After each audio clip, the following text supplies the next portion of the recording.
तब नंदी शिव जी के पास में आकर बैठ गया। एक लोटा जल आज नंदी ने देवाधिदेव महादेव के चरणार बिंदु को समर्पित किया। भगवान शिव के चरणों को समर्पित करा। शिव जी जान गए नंदी कुछ पूछना चाहता। शिव जी ने पूछ लिया, नंदी, ए नंदी, क्या बात है? आज तू मेरे चरणों में जल चढ़ाकर बैठा है। आपको एक कथा में कहा था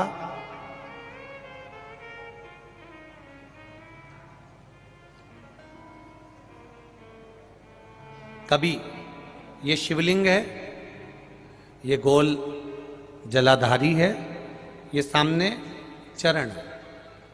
करें दर्शन सबने। ये दो सामने जो चरण है, इसके बीच में सुख सुंदरी है। कभी कभी विशेष कोई अवसर आए, सोमवार की अष्टमी पड़ जाए या कोई विशेष प्रदोष का दिन पड़ जाए और आपको लग रहा हो कि मेरा महादेव को मैं जल चढ़ाते चढ़ाते इतना समय हो गया, मेरा महादेव नहीं सुन रहा, तब कभी कभी ऐसा मन में आए कि क्यों नहीं सुन रहा, तब लोटा भरकर जब जल लेकर जाओ, गणेश जी को चढ़ाया, अशोक सुंदरी को चढ़ाया, षडानंद कार्तिकेय को चढ़ाया, माँ जगत जननी जगदम्बा माँ पार्वती को चढ़ाया, वही जल ले जाकर बेलपत्री के वृक्ष पर चढ़ाया। शिव जी को अर्पण नहीं कर पाए। और सरल भाषा में समझ लो इसको,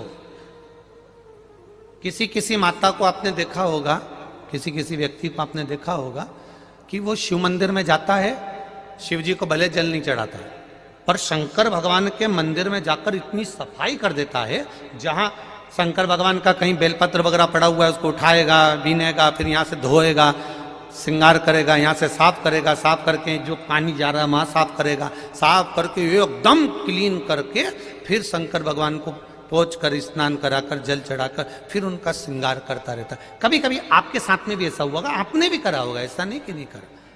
कभी कभी सब दूर सफाई के बाद शिवलिंग की सफाई करना भूल गया या शंकर जी के शिवलिंग पर जल चढ़ाना भूल गया, जल चढ़ाकर आ गया। अब आ तो गया, पर चिंता देवाधिदेव महादेव को लग गई। मेरा था, भक्त था, उपास करता था, शिवरात्रि का व्रत करता था, पशुपति व्रत करता था, सोमवार सावन के करता था, 16 सोमवार करता था, पर आज इसको ना जाने क्या हो गया कि ये मेरे ऊपर जल ना चढ़ाकर सब दूर जल चढ़ाकर चले गया। देवाधिदेव माता पार्वती जी से कह देते हैं, सुन पार्वती, अगर कोई भूलवश भी मुझ पर जल चढ़ाना भूल जाए और तेरे हस्त कमल पर जल चढ़ा कर जाए, तो पार्वती जितना फल मैं प्रदान करूं उससे दुगना फल तुझे प्रदान करना है। यह शिव कह रहा है। और इसका प्रमाण कहां पर मिलता है? इसका प्रमाण मिलता है महाभारत में, इसका प्रमाण मिलता है श्रीमद् भागवत कथा में।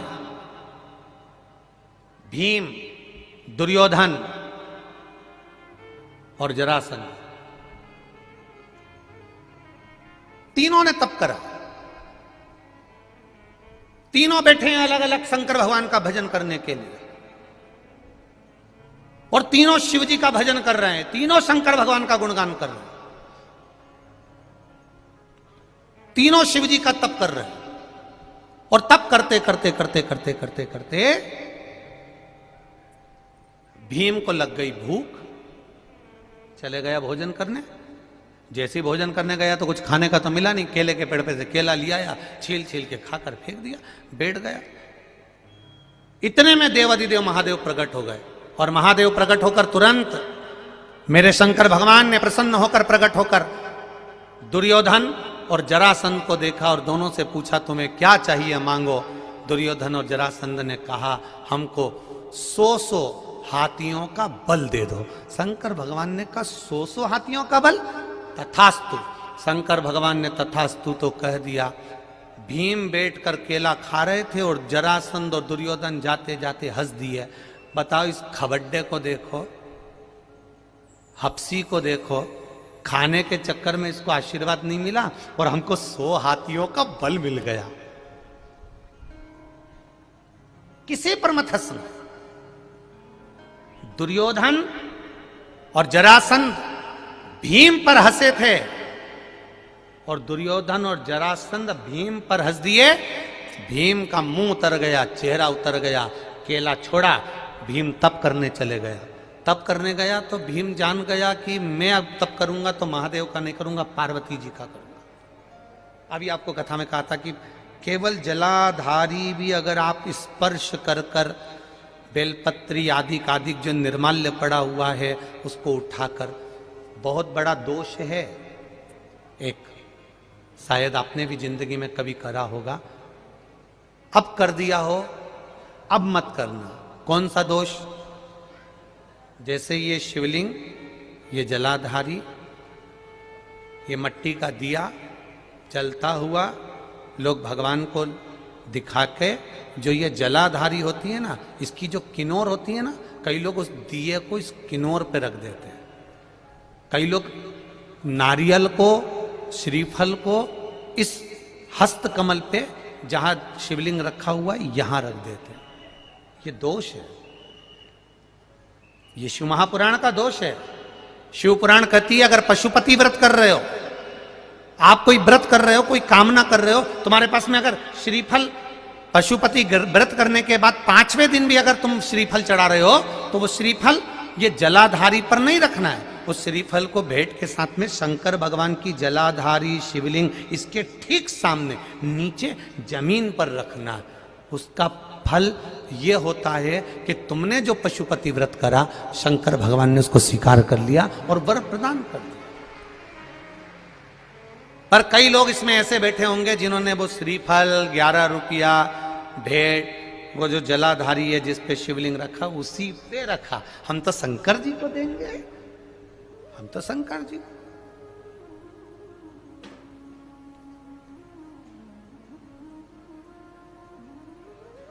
कई लोगों की आदत रहती है, नहीं मैं तो कथा आगे बैठ के ही सुनूंगी, चाहे कुछ भी हो जाए। अब वो भले झगड़े लड़े पर बैठना आगे। अब ईमानदारी से बताओ, कथा तो कथा है, पूरी रोड पे लोग हैं, पूरे पंडाल में, पूरे गांव में लोग हैं। ये कथा की आवाज जहां तक तुम्हारे कानों में जा रही होगी, कथा और गंगा ये दो ऐसी हैं कि मरते समय तुम गंगा के घाट नहीं जाते हो। हमारे यहां शास्त्र कहता है कि मरने वाले व्यक्ति के मुख में गंगा का जल दिया जाता है। उसी तरह महादेव की कथा तुम कहीं पर भी बैठकर श्रवण कर लो, फल उतना ही मिलेगा जितना पंडाल में बैठकर मिलेगा, उतना ही प्राप्त होगा।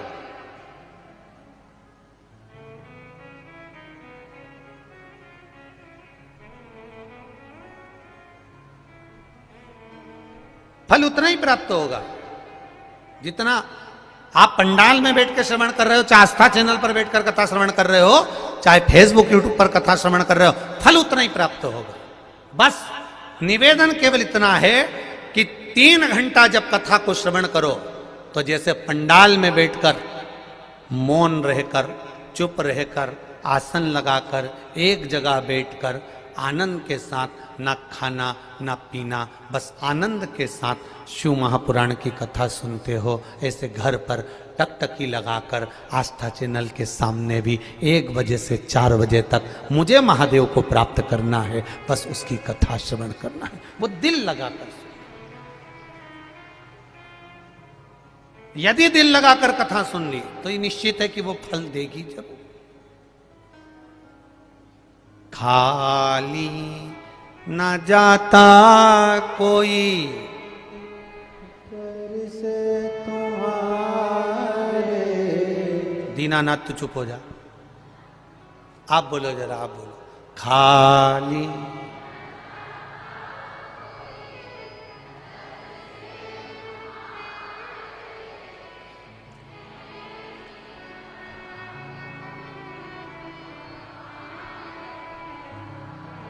कितने जोरदार वक्ता हो गए तुम सब, एक एक लाइन याद है, फिर से बोलो।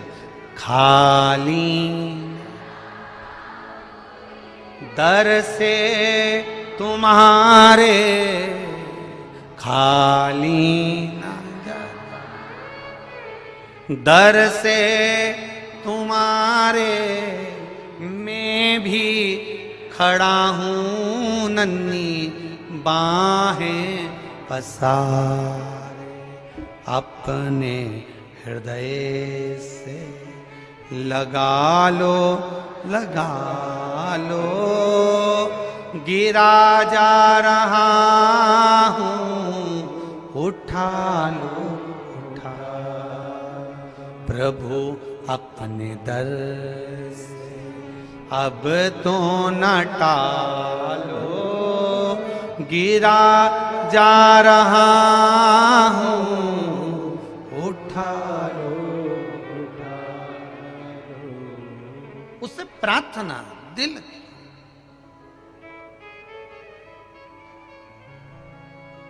उससे प्रार्थना दे, और यही भाव व्यक्त होना चाहिए।